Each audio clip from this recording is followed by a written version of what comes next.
investasi dengan negara lainnya, termasuk mungkin mitra dagang utama kita atau investor yang selama ini kita nanti-nantikan. Betul ya, jadi ini yang dikhawatirkan sebenarnya. Jadi pasti negara-negara lain melihat Indonesia, kok pemerintah Indonesia begitu mudahnya mengakomodasi keinginan-keinginan Amerika Serikat. Meskipun kita juga berhasil negosiasi untuk beberapa produk yang di 0% kan. Tapi itu pasti ya, kalau nggak 0%, Amerika Serikat sendiri yang pasti akan mengalami kerugian. Karena kita memiliki keunggulan komparatif ya untuk seperti CPO, alas kaki, dan produk-produk yang lainnya seperti itu. Nah, tapi yang dikhawatirkan adalah takutnya negara-negara lain ini juga meminta hal yang sama, seperti diringankan dong TKDN-nya, karena kita juga sudah meringankan, kita akan meringankan TKDN dari Amerika Serikat. Khawatirnya nanti kebijakan industrialisasi kita ini terganggu gitu, dan ini mempersempit ruang pemerintah untuk memperkuat kebijakan industri. Karena kalau kita membuat kebijakan-kebijakan yang terkait dengan industri, kita harus melihat pertimbangan dari Amerika Serikat. Dan ini dikhawatirkan akan diikuti negara-negara lain yang mereka sudah mau investasi di Indonesia, ingin ingin membuat produknya Indonesia, kemudian ingin membangun rantai pasok, kemudian juga kalau Indonesia ingin bercita-cita ingin menjadi pemain global dalam rantai pasok produksi industri yang high-tech, ya, yang advance teknologi. Nah, ini khawatirnya kita turun lagi. Nah, karena apa? Salah satunya kan yang diminta Amerika Serikat, kita diminta untuk menghapus pembatasan ekspor mineral kritis. Balik lagi ini ke zaman dulu. Nah, ini yang dikhawatirkan. Nah, ini menurut saya harus dievaluasi lagi, renegosiasi. Jangan sampai kita balik. Apa dampak terbesar? Misalnya dengan negara yang sangat dekat lah dengan kita soal perdagangan. Salah satu mitra dagang utama kita, China. Ya, sebagai contoh kita memutuskan untuk mengimpor. Ya, kita berencana untuk mengimpor, menambah impor produk-produk pangan, energi, dan lain sebagainya. Kalau misalnya China-nya disanksi nih, terus apa dampaknya ke kita? Nanti kan kita harus ikut nih dalam klausul tersebut. Ya, pasti saya rasa pemerintah Indonesia ingin melakukan, lebih memilih negosiasi daripada retaliasi. Itu yang kita lakukan. Nah, tapi negosiasi yang seperti apa dulu? Yang harus pertama menjaga kedaulatan ekonomi kita, menjaga keberhasilan industrialisasi kita ke depan. Seperti itu, ini yang penting gitu. Oke, baik. Pak Pahala, kan sebagai pelaku usaha begitu, apakah concernnya sama seperti Mas Heri katakan? Jangan-jangan sejumlah negara lain nanti akan minta ikut, atau yang tadi, kita mitra dagang kita juga jangan lupakan, China juga merupakan salah satu mitra dagang utama kita. Iya. Saya rasa even sebelum Amerika meminta di dalam ART ini, saya rasa saat ini memang sudah ada beberapa negara-negara, termasuk misalnya Indonesia, EU-SEPA.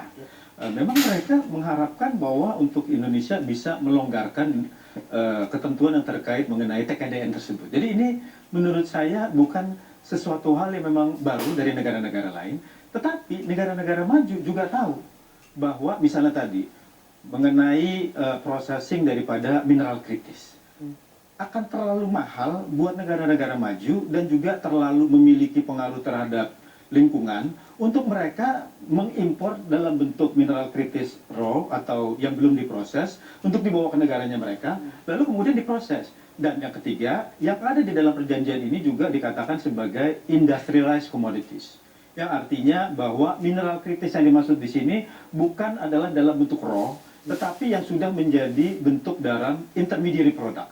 Jadi ini adalah sesuatu hal yang justru Indonesia saat ini 90% daripada mineral kritis yang diproses di kita itu dibawa ke China, kemudian di China dijual kepada negara-negara lain. Dengan adanya ketentuan ini, kita justru bisa mendapatkan mitra lain, sehingga mengurangi ketergantungan kita dari negara seperti China. Justru ini menjadi bagian daripada kita bisa melakukan diversifikasi daripada processing critical mineral dunia dan juga bagi Indonesia. Yang kedua, Indonesia saat ini juga memiliki neraca perdagangan dengan China itu melampaui 3 kali lipat dari neraca perdagangan daripada Amerika Serikat. Padahal sebagai negara importir, Amerika Serikat 50% lebih besar daripada China secara global. Jadi ini juga menunjukkan bahwa Indonesia juga perlu untuk bisa melakukan diversifikasi daripada mitra dagang kita, supaya kita mengurangi ketergantungan kepada China. Kita juga bisa melihat bahwa dengan perubahan geopolitik yang ada saat ini, Amerika juga akan mengurangi hubungan baik mereka dengan China akan lebih bersaing kepada China, sehingga ini juga menjadi kesempatan bagi kita bagaimana Indonesia bisa menjadi bagian daripada global Saya supply kembali ke pertanyaan saya, Pak Pahala. Silakan. Kita tahu benar Amerika Serikat tidak punya hubungan baik dengan China, bahkan itu musuhnya dia. Nah, itu concernnya kita. Betul. Sementara kita terjerat atas klausul tersebut, artikel 51 dan 52. Betul. Tapi justru saat ini kenyataan yang ada, justru Indonesia lebih bergantung kepada China dibandingkan kepada Amerika. Artinya, justru kita perlu melakukan diversifikasi. Oke. Ini adalah satu hal yang memang sangat strategis bagi Indonesia. Bagaimana kita melakukan diversifikasi daripada perdagangan, diversifikasi dari berapa besar mineral kritis yang memang kita proses yang sebelumnya itu majoritas itu berasal dari China, untuk bisa bermitra dengan negara-negara lainnya. Gitu. Jadi negara-negara lain juga pada saat ini menghadapi hal yang sama. Mereka akan sangat paham sekali bahwa kondisi yang harus kita terima oleh Indonesia saat ini bukan sesuatu hal yang memang kita ingin lakukan. Dan ini juga dilakukan oleh negara-negara lainnya. Saat ini sudah ada 9 negara lainnya, 8 negara lainnya yang menandatangani ART ini, dan diperkirakan juga kalau misalnya tidak ada Supreme Court decision kemarin, mungkin ada lebih banyak lagi. Bahkan negara-negara seperti misalnya Jepang, Korea, mereka sudah lebih dulu dari kita untuk bisa melakukan proses negosiasi. Baik, Indonesia berdiri di 2 gajah, Amerika Serikat dan juga China. Apakah Presiden Prabowo Subianto sudah berhasil mendayung di 2 karang? Ini yang jadi persoalan. Kata diversifikasi itu sah. Ya, sah sebuah negara itu melakukan diversifikasi ekspor, diversifikasi impor dan sebagainya.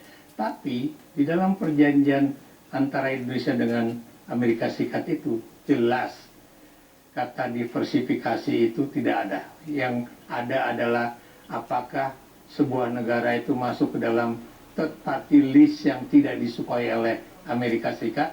Kalau itu masuk, berarti Indonesia itu tidak bisa melakukan hal-hal seperti yang tadi dikatakan oleh Pak Pahala itu.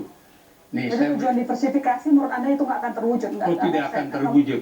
Lain halnya kalau memang ini memang Amerika itu ingin mengurangi hal-hal ketergantungan Indonesia pada China, itu fine.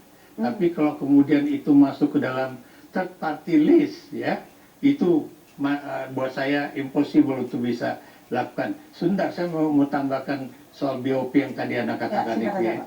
BOP itu kalau Anda baca pernyataan dari apa namanya itu alumni perwira tinggi TNI, jelas itu ada pernyataan dari perwira tinggi TNI itu menolak BOP.